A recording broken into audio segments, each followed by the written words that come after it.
یا ایها الذین آمنوا اے د ایمان خاوندانو اذا لقیتم الذین کفروا چې کله تاسو مقابله شي د کافرانو سره زحفا په جنگ کې فلا تولوهم الادبار نو مگر زوی دوی ته تاسو شاګانی ومن یولهم او څوک چې وګرځوي د دوی طرف ته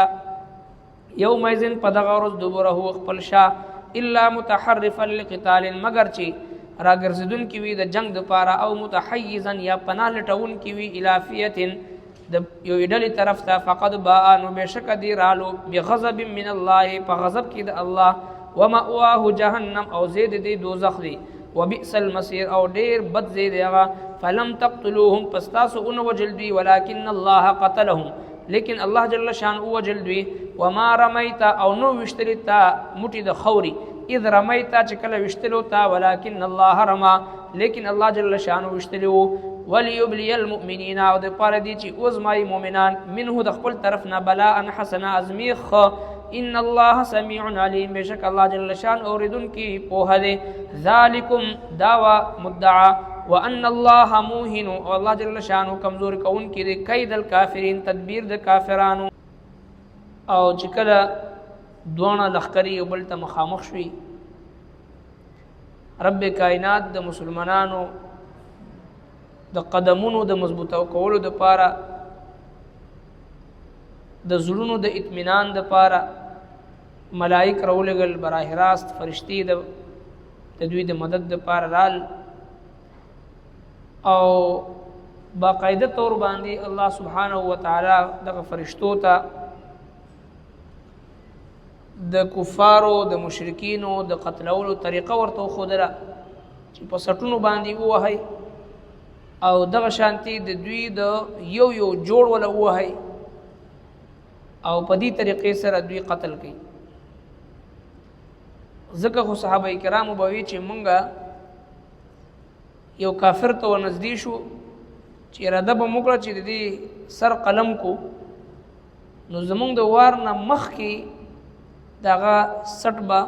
پرې شو او را پرې به وتو او دغه شان صحابه کرام فرمایي چې مونږ ته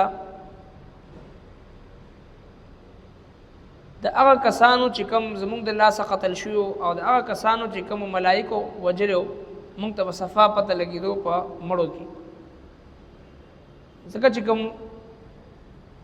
مشرکین د ملائکو په وار باندې مړو نو دا غوي د یو جوړ د اډوکو چې دا غوي با هغه به ماتو نو لہذا اویا کسان د دوی قتل کړي شو او اویا کسان د دوی قید کړي شو الله تبارک وتعالى او فرمایل چې دا دوی د پاره عذاب دی دوی د جهنم د عذاب وسکی اوس په دې ځکه په دې آیت نمبر 15 کې الله جل شانه مؤمنانو ته بیا خطاب فرمایي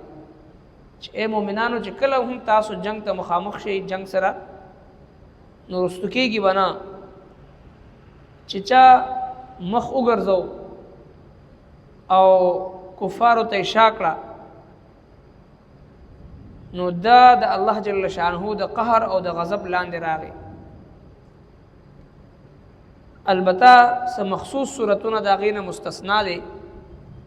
چې په دې صورت مبارکه کې رستو ذکر کیږي چې یو دا چې کافران تا نه سوچند زیات وي دو ګونه تا نه زیات وي یا دې د پاره تشاو ګرځي یو طرف ته ځان وباسي چې بل ځکه د مسلمانانو لخر سره یو ځکیږي یا یو ځکه ته ځان پټ کی او په پټه باندې ځان وستل غواړي او بل ځکه ښکارا کېدل غواړي دا جنگی حکمتونه دي نبی علیہ الصلوۃ والسلام مبارک فرمایي چې الحرب خدعه جنگ دا دی او چال نوم دی حکمت عملی نوم دا جناب رسول الله صلی الله علیه وسلم چې کله حالت د جنگ جوړ شو نو مدینه مکه مکرمه نه مدینه منوره ته هجرت فرمایل او درې ورځې په غار کې قیام فرمایل او کله دې دور یو جاهل وین هغه پاسې دی چیرې نعوذ بالله نبی علیہ الصلوۃ والسلام سچلو چانه یریدو چې په غار کې پناه غشته و سرنګ چې اوس په دې دور کې مذبذبین او منافقین اعتراض کوي چې یاره کم مشایخ او مفتیان عظام چې د جهاد فتوا ورکړي د پکار چې اول خپل لاړ شي الته وجنګي دا خو د الله نظام دی د شریعت قانون دی قاضي به فیصله کوي مفتی به فتوا ورکوي علما با حق مسائل بیانوي او منافقین به اعتراض کوي، مجاهدین به جهاد کوي، مبلغین به تبلیغ کوي او منافقین به اعتراض کوي. نو دا یو جنگي حکمت عملی وي، په یو ځای کې پټېدل او په بل ځای کې ښکارا کېدل، او یو ځای نه چې فرار اختیارول داسې ځای ته تلل چې هلته کې د مسلمانانو یو لښکر موجود وي،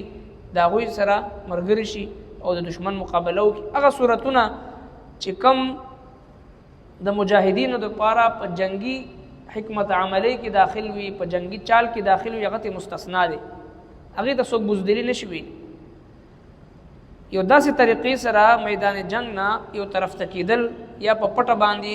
راه فرار اختیارول یا یو طرف ته وتل چې په هغې کې د مجاهدینو څه بزدلي نه وي، زړه کې څه دشمن یره نه وي، بلکې حکمت عملی وي، نو هغه د دې آیت مبارکه په ضمن کې داخل نه دی، بلکې رستو آیتونو مبارکو کې الله تبارک وتعالی په خپل باندې هغې اجازت ورکوي چې کله میدان جنگ کې یو داسې فضا جوړه شي چې مجاهدین دا غواړي چې یاره په دې ځای کې دا میدان پرېږدي او بل ځای کې ورته ښکاره شي، او دا طریقې کار د جنگ پرېږدي او بل صورت د جنگ اختیار کړي. هغه حکمت عملی بدلول دا په فرار کې نه راځي، دا په بزدلۍ کې نه راځي، دا په دې آیت کې چې کوم وعید ذکر د هغې لاندې نه راځي. یا ایها الذین آمنوا، ای د ایمان خاوندانو، اذا لقیتم الذین، چې کله تاسو مقابله شي د هغه کسانو سره کفرو چې کافران دي، زحفا په جنگ کې، فلا تولو، نو مه ګرځوئ تاسو دوی ته ادبار شاګانې، شا به نه ګرځئ چې په سینه باندې ګولې وخوري، په سینه باندې غشي او تورې وخوري شهید شي، شا به نه ګرځئ.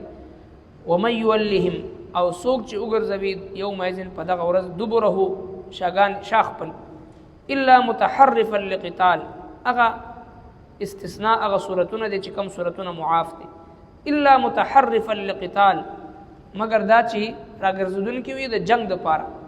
دې ځای نه راوځي او بل ځای کې ورسره جنگ کوي، څه حکمت عملی وي جنگي، لقتال دپاره د جنگ، او متحیزا، یا پناه لټونکي وي الی فئة، یوې بلې ډلې طرف ته، بل ځای کې د مسلمانانو یو لښکر دی هلته ځي، فقد باء بغضب من الله، دا جنگي حکمت عملی نه ده، صرف د بزدلۍ نه ویریږي، د مرګ نه او میدان جهاد نه وتښتي، فقد باء بغضب من الله، نو بېشکه دی رالو په غضب کې د الله، ومأواه جهنم، او زید دی دوزخ دی، وبئس المصیر، او ادا ډېره بده، ډېر بد ځای دی، بده ټکاونه ده. او یو حدیث پاک کې جناب رسول الله صلی الله علیه وسلم مبارک فرمای چې درې ګناهونه داسې دي چې دغه درې ګناهونو سره چې یو مسلمان هر څومره، یو انسان هر څومره نیک عمل کوي دته فایده نه ورکوي،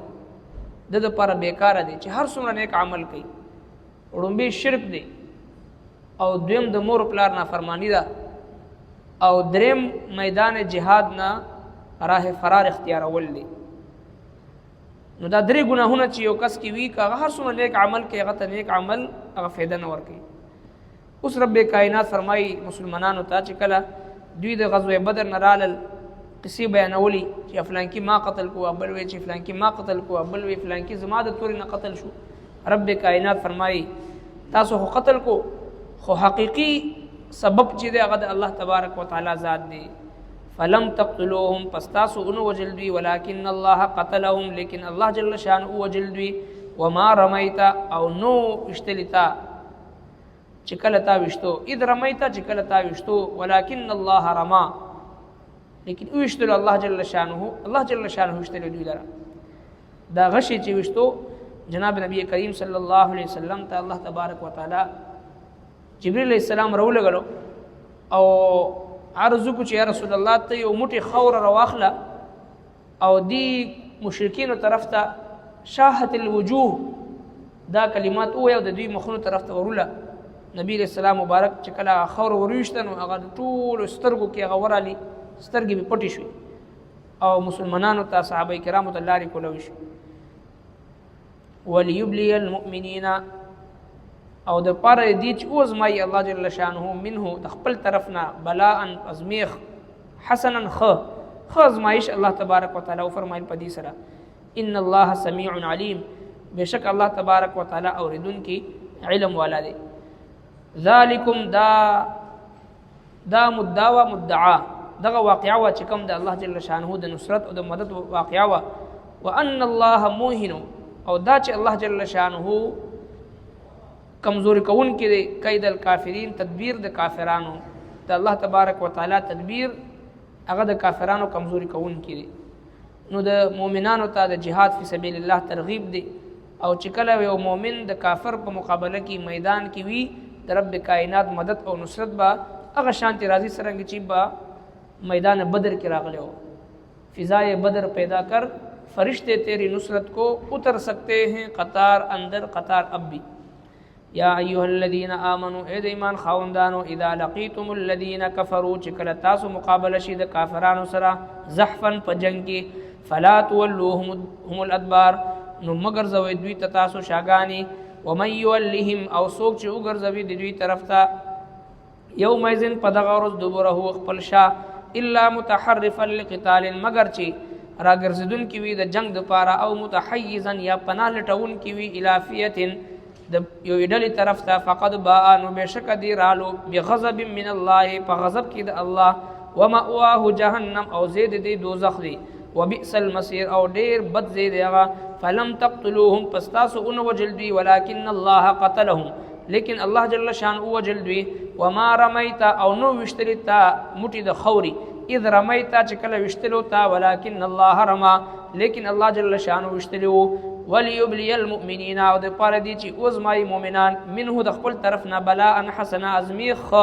ان الله سميع عليم بشک الله جل شان اوریدن کی په هده ذالکم دعوا مدعا وان الله موهن او الله جل شان کمزور کون کی کید الکافرین تدبیر د کافرانو ربنا تقبل منا انك انت السميع العليم وتب علينا انك انت التواب الرحيم برحمتك